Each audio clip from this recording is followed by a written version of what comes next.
नमस्कार दोस्तों, मैं निरंजन मौर्य आप सबका एक बार फिर से इनकम क्लासेस में स्वागत करता हूँ। फ्रेंड्स, आज आपको हम पढ़ाएंगे आरआरबी एनटीपीसी प्रीवियस ईयर की जीके जीएस की क्लास नंबर 5। फ्रेंड्स, इससे पहले हम 4 वीडियो अपने यूट्यूब चैनल पर अपलोड कर चुके हैं। अगर आपने नहीं देखा है तो आप सभी वीडियो जाकर देख लीजिए। फ्रेंड्स, ये हमारा जो पढ़ाने का तरीका है, अगर हम कोई एक प्रश्न कराते हैं तो इसके साथ में जितने भी एक्स्ट्रा फैक्ट बन सकते हैं उन सबका जो है यहीं पर निपटारा करते हैं, ताकि आपका जो है आने वाले एग्ज़ाम में कोई भी प्रश्न गलत ना हो। तो इससे जो है आपके प्रश्न जो है ज़्यादा से ज़्यादा सही होने के चांस होंगे और आपका जो है सिलेक्शन जो है जल्दी होगा। तो फ्रेंड्स, आइए बिना टाइम वेस्ट किए शुरू करते हैं। क्वेश्चन नंबर 1 है, निम्नलिखित में से कौन सी एक अदिश राशि है? तो इसका सही आंसर हो जाएगा ऑप्शन नंबर 1, द्रव्यमान। क्या हो जाएगा? द्रव्यमान जो है एक अदिश राशि है। बाकी जितनी हो गई तुम्हारा वेग हो गया, संवेग हो गया, बल हो गया, ये सभी कौन सी राशियाँ हैं? ये सभी तुम्हारी सदिश राशियाँ हैं। कौन सी? ये सभी तुम्हारी जो है सदिश राशियाँ हैं। अब इस क्वेश्चन के साथ में हम अदिश राशियाँ और सदिश राशियाँ इन दोनों का निपटारा कर देंगे। तो आइए देखते हैं। अगर आपसे पूछ ले कि अदिश राशियाँ क्या होती हैं, ये तुम्हारी जो होती हैं जिन राशियों में केवल परिमाण होता है, दिशा नहीं होती है, उन्हें अदिश राशियाँ कहते हैं। जैसे कि अगर आपसे पूछ ले कौन कौन सी होती हैं, जैसे हो गया तुम्हारा चाल हो गया, दूरी होगी, द्रव्यमान, आयतन, ताप, समय, विद्युत धारा आदि, ये सभी तुम्हारी अदिश राशियाँ होती हैं। यहीं पर अगर आपसे पूछ ले कि सदिश राशियाँ कौन कौन सी होती हैं, तो सदिश राशियाँ तुम्हारी वह होती हैं जिन भौतिक राशियों में मात्रा या फिर परिमाण और दिशा दोनों की आवश्यकता होती है, उन्हें सदिश राशियाँ कहते हैं। जैसे कि वेग, बल, संवेग, भार, विस्थापन, रेखीय संवेग, कोणीय वेग, कोणीय संवेग, चुंबकीय आघूर्ण, प्रवणता, ताप प्रवणता, विद्युत द्विध्रुव आघूर्ण, विद्युत धारा, घनत्व आदि जो हैं, ये सभी तुम्हारी जो होती है। विद्युत धारा यहाँ पर जो है ये नहीं होगा, ये सभी तुम्हारी बाकी जितनी हैं सभी तुम्हारी सदिश राशियाँ हैं। नेक्स्ट क्वेश्चन है, निम्नलिखित में से कौन सी परियोजना उत्तराखंड में है? कौन सी परियोजना जो है उत्तराखंड में है? तो इसका सही आंसर हो जाएगा option number 4, Tehri hydro complex. कौन सा हो जाएगा? टिहरी हाइड्रो कॉम्प्लेक्स जो है कहाँ पर है तुम्हारा? यह तुम्हारा उत्तराखंड में है। अब इस क्वेश्चन के साथ में हम भारत के प्रमुख बांध व परियोजनाओं का निपटारा करेंगे, जिससे आपके कोई भी प्रश्न परीक्षा में गलत ना हो। तो आइए देखते हैं क्या करते हैं। अगर आपसे पूछ ले कि भारत का सबसे पुराना बांध कौन सा है, तो भारत का सबसे पुराना बांध है कल्लनई बांध। अगर पूछ ले कहाँ पर है, या कावेरी नदी पर तमिलनाडु में है। कहाँ पर है? कावेरी नदी पर तमिलनाडु में। एनटीपीसी का पूछा गया प्रश्न है ये, जो तुम्हारा है एनटीपीसी का पूछा गया प्रश्न है कि भारत का सबसे पुराना बांध कौन सा है। अगर आपसे पूछ ले कि भाखड़ा नागल बांध जो है यह किस नदी पर है, तो तुम्हारा सतलज नदी पर है। कहाँ पर है? सतलज नदी पर, पंजाब में है। और यह जो है भारत का सबसे ऊंचा गुरुत्वीय बांध भी है। ये भी क्वेश्चन पूछा जा चुका है कि भारत का सबसे ऊंचा गुरुत्वीय बांध कौन सा है, तो भाखड़ा नागल बांध हो जाएगा। अगला है, अगर आपसे पूछ ले कि इंदिरा गांधी परियोजना कहाँ पर है, तो सतलज नदी पर है। कहाँ पर है? सतलज नदी पर। अगर आपसे पूछ ले कि नाथपा झाकरी परियोजना कहाँ पर है, तो सतलज नदी पर है, हिमाचल प्रदेश में। कहाँ पर है? सतलज नदी पर, हिमाचल प्रदेश में स्थित है। अगर आपसे पूछ ले कि चमेरा परियोजना कहाँ पर है, यह रावी नदी पर, हिमाचल प्रदेश में। अगर आपसे पूछ ले कि कोल डैम बांध कहाँ पर है, तो सतलज नदी पर, हिमाचल प्रदेश में। कहाँ पर है? हिमाचल प्रदेश में। यहीं पर अगर आपसे पूछ ले कि नर्मदा घाटी परियोजना कहाँ पर है, तो यह नर्मदा नदी पर है। नर्मदा घाटी परियोजना जो है नर्मदा नदी पर है। आपसे पूछ ले नर्मदा सागर बांध कहाँ पर है, तो यह मध्य प्रदेश में। कहाँ पर है? मध्य प्रदेश में। अगर नर्मदा घाटी परियोजना पूछेगा तो नर्मदा नदी पर हो जाएगी, और नर्मदा सागर बांध जो है यह मध्य प्रदेश में हो जाएगा। अगर आपसे पूछ ले कि सरदार सरोवर बांध कहाँ पर है, गुजरात में है। कहाँ पर है? गुजरात में स्थित है। अगर आपसे पूछ ले कि उकाई परियोजना कहाँ पर है, तो यह ताप्ती नदी पर, गुजरात में है। कहाँ पर? ताप्ती नदी पर, गुजरात में। अगर आपसे पूछ ले कि राणा सागर प्रताप परियोजना कहाँ पर है, तो यह चंबल नदी राजस्थान में है। कहाँ पर है? चंबल नदी राजस्थान में। यहीं पर अगर आपसे पूछ ले कि जवाहर सागर परियोजना कहाँ पर है, तो चंबल नदी राजस्थान में है। ये भी तुम्हारी कहाँ पर है? चंबल नदी राजस्थान में। दोनों प्रश्न जो है बहुत बार रिपीट हुए हैं। अगर आपसे पूछ ले कि इडुक्की परियोजना कहाँ पर है, तो पेरियार नदी पर, केरल में। कहाँ पर है? पेरियार नदी पर, केरल में। अगर आपसे पूछ ले कि शरावती परियोजना कहाँ पर है, तो शरावती नदी सीमांग जिला, कर्नाटक में है। कहाँ पर है? शरावती नदी सीमांग जिला, कर्नाटक में यह परियोजना है। यहीं पर अगर आपसे पूछ ले कि हीराकुंड बांध जो है परियोजना यह कहाँ पर है, यह महानदी पर, उड़ीसा में स्थित है। कहाँ पर? महानदी पर, उड़ीसा में। और यह भारत का सबसे लंबा बांध है। कौन सा? हीराकुंड बांध जो है यह भारत का सबसे जो है लंबा बांध है। याद रखना, क्वेश्चन बहुत बार पूछा गया, भारत का सबसे लंबा बांध कौन सा है, तो हीराकुंड बांध है। नेक्स्ट है, अगर आपसे पूछ ले कि अलमाटी बांध जो है कहाँ पर है, क्या कृष्णा नदी पर है, कर्नाटक में। कहाँ पर है? कृष्णा नदी पर, कर्नाटक में। यहीं पर अगर आपसे पूछ ले कि तुंगभद्रा परियोजना कहाँ पर है, यह तुंग एवं भद्रा नदी पर है। कहाँ पर है? तुंग एवं भद्रा नदी पर। यह जो परियोजना है यह कर्नाटक एवं आंध्र प्रदेश की संयुक्त परियोजना है। किस किस राज्य की? कर्नाटक और आंध्र प्रदेश की संयुक्त परियोजना है। नेक्स्ट क्वेश्चन है, निम्नलिखित में से कौन सा कंप्यूटर सिस्टम में ऑक्सिलरी मेमोरी का हिस्सा नहीं है? तो इसका सही आंसर हो जाएगा ऑप्शन नंबर 3, क्रोम। क्रोम जो है तुम्हारा ऑक्सिलरी मेमोरी का हिस्सा नहीं है। नेक्स्ट क्वेश्चन है, भारत का पहला एटॉमिक पावर स्टेशन कब लागू किया गया था? तो इसका सही आंसर हो जाएगा ऑप्शन नंबर 2, 1969। कब लागू हुआ था?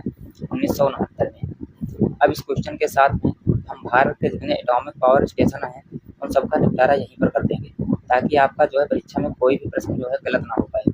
तो भारत के प्रमुख एटॉमिक पावर स्टेशन कौन कौन से हैं? अगर आपसे पूछ ले कि तारापुर परमाणु ऊर्जा संयंत्र कहाँ पर है, तो यह तुम्हारा महाराष्ट्र में है। इसकी स्थापना हुई थी 1969 में। सबसे पहले स्थापना किसकी हुई थी? तारापुर परमाणु ऊर्जा संयंत्र की हुई थी। ठीक है, यही तुम्हारा जो है पहला है भारत का एटॉमिक पावर स्टेशन। अगर आपसे पूछ ले यह किसकी सहायता से लगा था, तब भारत का प्रथम तो है ही, साथ में अमेरिका की सहायता से जो है यह लगा था। अमेरिका ने इसमें सहायता की थी। अगर आपसे पूछ ले कि कलपक्कम परमाणु ऊर्जा संयंत्र कहाँ पर है, क्या तुम्हारा जो है तमिलनाडु में। कहाँ पर है? तमिलनाडु में। अगर आपसे पूछ ले कि इसकी स्थापना कब हुई थी, तो इसकी स्थापना हुई थी 1984 में। यहीं पर अगर आपसे पूछ ले कि कैगा परमाणु ऊर्जा संयंत्र कहाँ पर है, यह कैगा जो है कर्नाटक में। कब लगा था? सन 2000 में लगा था। अगर आपसे पूछ ले कि नरौरा परमाणु ऊर्जा संयंत्र कहाँ पर है, यह तुम्हारा उत्तर प्रदेश में। उत्तर प्रदेश जो है बुंदेलखंड में और 1991 में लगा था। यहीं पर अगर आपसे पूछ ले कि काकरापार जो है परमाणु ऊर्जा संयंत्र कहाँ पर है, यह गुजरात में। कहाँ पर है? गुजरात में और 1993 में जो है यह लगा था। अगर आपसे पूछ ले कि राजस्थान परमाणु ऊर्जा संयंत्र कहाँ पर है, तो यह कोटा राजस्थान में है। डायरेक्ट आपसे राजस्थान नहीं पूछेगा, लेकिन वहाँ पर जिले का नाम हो सकता है। अगर आपसे पूछ ले कब लगा था यह, तो 1973 में लगा था। कब लगा था? 1973 में। अगर आपसे पूछ ले कि कुंडनकुलम नाभिकीय ऊर्जा संयंत्र कहाँ पर है, यह तुम्हारा तमिलनाडु में। कहाँ पर है? तमिलनाडु में। अगर आपसे पूछ ले कब लगा था, यह 2011 में लगा था और यह रूस की सहायता से जो है लगाया गया था। यहीं पर जो है अगर आपसे पूछ ले कि भारत में जो है सबसे बड़ा परमाणु ऊर्जा संयंत्र कौन सा है, यह तुम्हारा कुंडनकुलम ही है तुम्हारा, क्योंकि इसकी जो क्षमता है वर्तमान में लगभग 2000 मेगावाट है और भारत का सबसे बड़ा परमाणु ऊर्जा संयंत्र है। फ्रेंड से जो क्वेश्चन करा रहे हैं, करेक्ट क्वेश्चन आपका पूछा गया, इसके साथ में आप जो है इतने सारे एक्स्ट्रा फैक्ट पढ़ लेते हो तो इससे बाहर कोई प्रश्न जो है नहीं बनेगा, यह मेरी गारंटी है। तो है अब हम जो है अगले प्रश्न को डिस्कस करते हैं। भारत में राष्ट्रीय आय की गणना का पहला प्रयास किसने किया था? तो इसका सही आंसर हो जाएगा ऑप्शन नंबर 4, दादा भाई नौरोजी। किसने किया था? दादा भाई नौरोजी ने। भारत में सबसे पहले राष्ट्रीय आय की गणना का प्रयास अगर पूछ लिया जाए किसने किया था, तो दादा भाई नौरोजी ने। उस समय जब गणना किया था प्रति व्यक्ति आय जो अगर पूछ ले भारत की कितनी थी, तो 20 रुपये थी। कितनी थी? प्रति व्यक्ति आय जो थी 20 रुपये थी। नेक्स्ट क्वेश्चन है, किस नियम के अनुसार स्थिर तापमान पर गैस का आयतन दाब के व्युत्क्रमानुपाती होता है? स्थिर तापमान पर अगर तापमान स्थिर होता है तो नियम तुम्हारा कहलाता है बायल का नियम। किसका नियम कहलाता है? तो इसका ऑप्शन नंबर 4 सही हो जाएगा, बायल के नियमानुसार। किसके नियमानुसार? बायल के नियमानुसार। अब इस क्वेश्चन के साथ में ग्राहक जितने भी नियम है तुम्हारे उन सबका निपटारा यहीं पर कर देंगे, ताकि आपका जो है कोई भी प्रश्न गलत ना हो पाए। अब हम पढ़ते हैं, पहला नियम है ग्राहम का विसरण नियम। यह नियम क्या कहता है? किसी गैस के विसरण की दर उसके कणों के द्रव्यमान के वर्गमूल के व्युत्क्रमानुपाती होती है। यही तुम्हारा जो है ग्राहम का विसरण नियम कहलाता है। अगर आपसे पूछ रहे हैं नियम जो है किसने दिया था, तो यह नियम जो है स्कॉटलैंड के रसायन शास्त्री थॉमस ग्राहम ने दिया था। किसने दिया था? थॉमस ग्राहम ने। अगला नियम है चार्ल्स का नियम। कौन सा नियम? चार्ल्स का नियम। यह क्या है तुम्हारा? किसी गैस का आयतन V उसके तापमान T के समानुपाती होता है। यह तुम्हारा कहलाता है चार्ल्स का नियम। अगर इसके फार्मूला की बात करें तो यह तुम्हारा हो जाएगा V1/T1 यह तुम्हारा फार्मूला हो जाएगा V1/T1 बराबर V2/T2। ये तुम्हारा जो है फार्मूला हो जाएगा। अगला नियम है गेलू-सॉक का नियम। कौन सा? गेलू-सॉक का नियम। स्थिर आयतन पर गैस का दाब उसके तापमान के समानुपाती होता है। स्थिर आयतन पर जो है गैस का दाब जो है उसके तापमान के समानुपाती होता है। अगर इसको देखा जाए तो इसका जो दाब है उसके तापमान के हो जाएगा समानुपाती। जब यहाँ से बी जब है समानुपाती का निशान हटाओगे तो इसकी जगह पर आ जाएगा कोई के नियतांक, ठीक है, तो आ जाएगा टी। अब यहाँ से फार्मूला तुम्हारा बनेगा पी बटे टी बराबर के। ये तुम्हारा जो है यही फार्मूला बन जाएगा। नेक्स्ट क्वेश्चन है, सूर्य की चमकती हुई सतह को क्या कहा जाता है? तो इसका सही आंसर हो जाएगा प्रभामंडल। ऑप्शन नंबर 1 इसका सही हो जाएगा प्रभामंडल। सूर्य की चमकती हुई सतह को कहा जाता है प्रभामंडल। नेक्स्ट क्वेश्चन है, वर्तमान में लोकसभा के सदस्यों की अधिकतम संख्या कितनी है?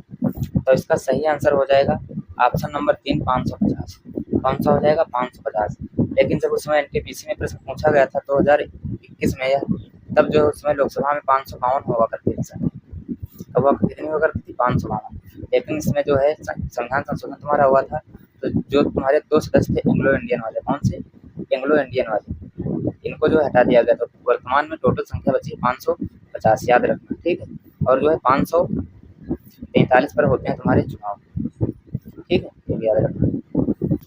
नेक्स्ट क्वेश्चन है, किसने ईस्ट इंडिया कंपनी के खिलाफ प्लासी का युद्ध लड़ा था?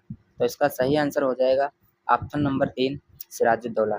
सिराजुद्दौला जो था इसने ईस्ट इंडिया कंपनी के खिलाफ जो है प्लासी का युद्ध जो है लड़ा था। कब लड़ा था? यह 1757 में लड़ा था। कब लड़ा था? 1757 में। अब इस प्रश्न के साथ में जितने भी तुम्हारे कुछ प्रमुख युद्ध हैं उन सबका जो है यहीं पर निपटारा होगा, ताकि आपके जो है परीक्षा में कोई प्रश्न गलत ना हो पाए। अब जो है अगर आपसे पूछ ले प्लासी का युद्ध, अगर आपसे फिक्स डेट पूछ ले कब हुआ था, तो यह हुआ था तुम्हारा 23 जून 1757 को। कब हुआ था? 23 जून 1757 को। इसमें जो है बंगाल नवाब जो है सिराजुद्दौला जो था, यह जो है यह युद्ध हार गया था। हारा क्यों था? क्योंकि सिराजुद्दौला के सेनापति मीर जाफर व दुर्लभ राय, इन दोनों ने इसको जो है धोखा दे दिया था, इसीलिए यह युद्ध जो है हार गया था। अगला है बक्सर का युद्ध। अगर आपसे पूछ लिया कब हुआ था, तो यह हुआ था 23 अक्टूबर 1764 को। कब हुआ था? 23 अक्टूबर 1764 को। इसमें जो है अंग्रेज सेनापति हेक्टर मुनरो और मीर कासिम का सेनापति गुरगीन खां के मध्य हुआ था, ठीक है।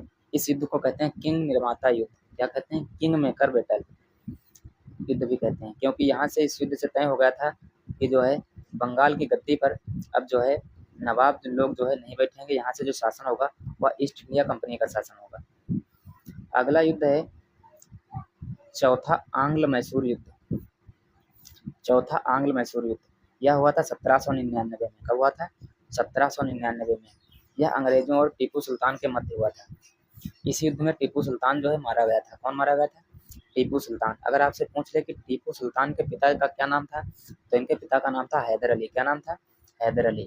टीपू सुल्तान ही एक ऐसे आदमी थे जो थे अंग्रेजों के नाक में जो है अकेले बहुत सारे चने चबवाए थे, क्योंकि इनको जो है जीते जी पकड़ नहीं पाए थे। अगला है आंग्ल बर्मा युद्ध। अगर आपसे पूछ लिया कब हुआ था, तो यह हुआ था 1824 से 1826 के मध्य। कब हुआ था? 1824 से 1826 के मध्य। अगर आपसे यहीं पर पूछ ले कि प्रथम आंग्ल अफगान युद्ध कब हुआ था, तो यह हुआ था 1839 से 1842 के मध्य। इस युद्ध में जो है त्रिपक्षीय संधि हुई थी। इसमें 3 लोग शामिल थे। कौन कौन थे? एक हमारे थे रणजीत सिंह, एक था शाह शुजा और एक थे मोहम्मद। इनके मध्य जो है यह त्रिपक्षीय संधि हुई थी। क्वेश्चन ये भी पूछा जा चुका है कि त्रिपक्षीय संधि जो है किसके किसके मध्य हुई थी, तो इन तीनों के नाम जो है याद रखना। नेक्स्ट क्वेश्चन है साहित्य अकादमी का मुख्यालय कहाँ स्थित है? तो इसका सही आंसर हो जाएगा ऑप्शन नंबर 2 नई दिल्ली। कहाँ पर स्थित है? नई दिल्ली में।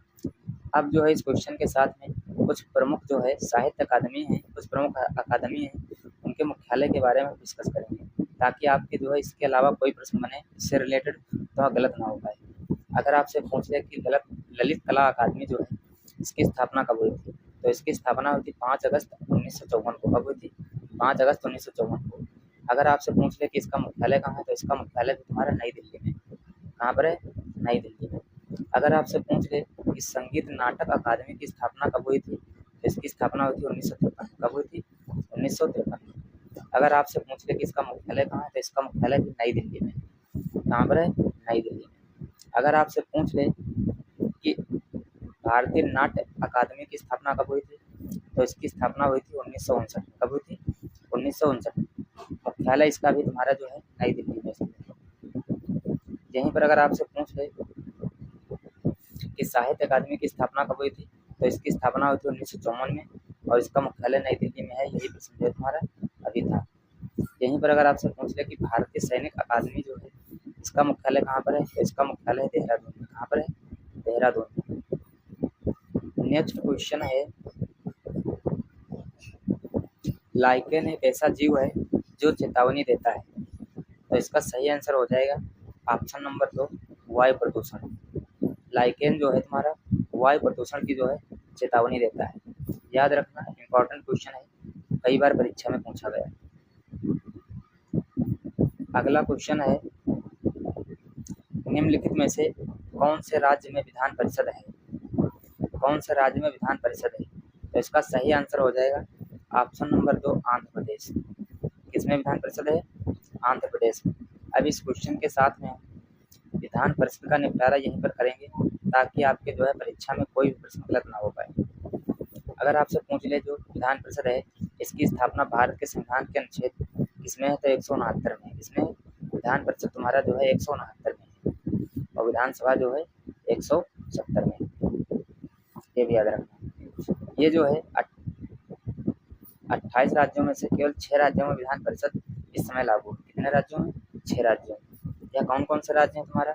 आंध्र प्रदेश हो गया, कर्नाटक हो गया, तेलंगाना हो गया, महाराष्ट्र हो गया, बिहार हो गया और उत्तर प्रदेश में लागू है। क्या तुम्हारे जो 6 राज्य हैं यहाँ पर लागू है। इसमें जो है एक वेस्ट बंगाल जो है वह इसकी भी मांग कर रहा है कि हमारे में भी विधान परिषद जो है लागू की है। अगर आपसे पूछ ले ऐसा कोई केंद्र शासित प्रदेश है क्या जिसमें कोई विधान परिषद है, तो भैया किसी भी केंद्र शासित प्रदेश में विधान परिषद जो है नहीं है। अगर आपसे पूछ ले कि विधान परिषद की सर्वाधिक सीट कहाँ पर है, क्या उत्तर प्रदेश में है। कहाँ पर है? उत्तर प्रदेश में। कितनी सीट है? टोटल 100 सीट है। कितनी है? टोटल 100 सीट है। अगर पूछ ले उत्तर प्रदेश में विधानसभा की कितनी सीटें हैं? 403 सीटें। कितनी है? 403 सीटें। नेक्स्ट क्वेश्चन है, भारत के संविधान सभा का पहली बार विचार जो है किसने दिया था, तो इसका सही आंसर हो जाएगा पी.एन. राव। किसने दिया था? पी.एन. राव ने। नेक्स्ट क्वेश्चन है, इनमें से कौन सा पुरस्कार केवल संगीत से संबंधित है, तो इसका सही आंसर हो जाएगा ऑप्शन नंबर 4 ग्रैमी पुरस्कार। ग्रैमी पुरस्कार जो है यह तुम्हारा केवल संगीत से संबंधित है। ऑस्कर पुरस्कार जो है यह फिल्म के क्षेत्र में दिया जाता है। किसमें? फिल्म के क्षेत्र में।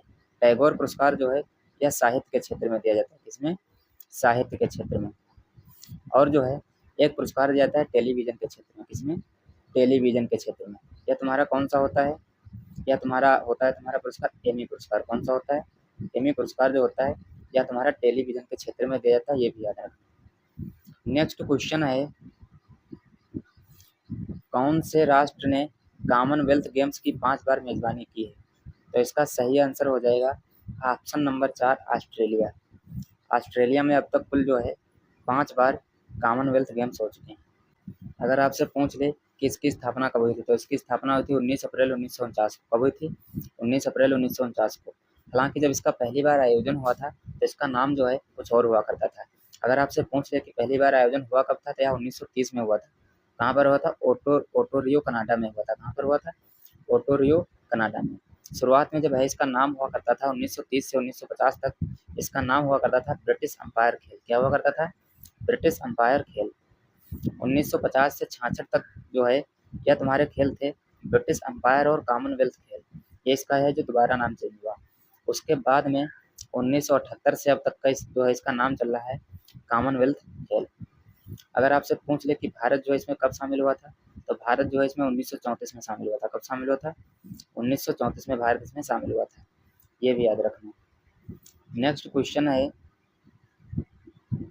सापेक्षता का सिद्धांत किसने दिया था, तो इसका सही आंसर हो जाएगा ऑप्शन नंबर 3 अल्बर्ट आइंस्टीन ने। किसने दिया था?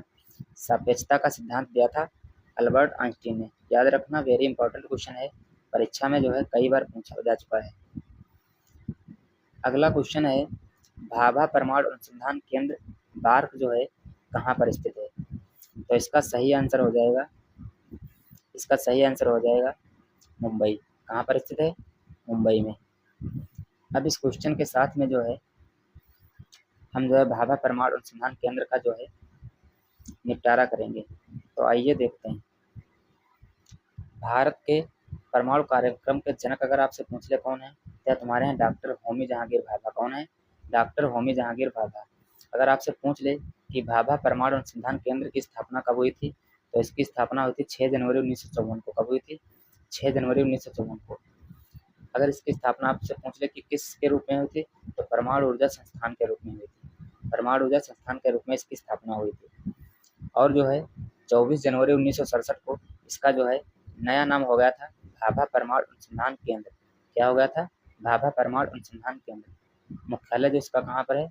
मुंबई, महाराष्ट्र में। फ्रेंड्स, अगर यह वीडियो पसंद आई है तो ज़्यादा से ज़्यादा लोगों के पास शेयर करें और चैनल भी सब्सक्राइब करें। धन्यवाद।